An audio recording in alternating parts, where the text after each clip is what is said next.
Welcome to my channel divine magic Telugu అండి. ఈరోజు మనం శ్రీ వెంకటేశ్వర స్వామికి ఎంతో ఇష్టమైన యాలకుల మాల ఎలా తయారు చేయాలో తెలుసుకుందాము. ముందుగా ఒక గ్లాస్లో వాటరు, పన్నీరు, గంగాజలం, రోజ్ వాటర్ తీసుకొని అందులో పసుపు కుంకుమ వేసుకొని 27 యాలకులు, ఈ యాలకులు ఇంట్లో వాడకూడదండి, కొత్తగా బయట నుంచి కొనుక్కొని తెచ్చుకోవాలి.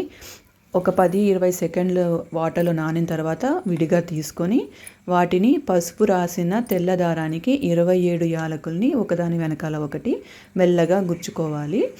ఆ తర్వాత ఆ యాలకుల దండకి కూడా పసుపు రాసి కుంకుమ బొట్లు పెట్టుకొని ఆ వెంకటేశ్వర స్వామికి ఓం నమో వెంకటేశాయ అని 27 సార్లు అనుకుంటూ అయ్యవారికి సమర్పించుకోవాలండి. ఇలా ప్రతి శనివారము వెంకటేశ్వర స్వామికి యాలకుల మాల సమర్పించడం వలన ఆ స్వామి అమ్మవార్ల అనుగ్రహం మన యందు ఎల్లవేళలా ఉంటుందండి.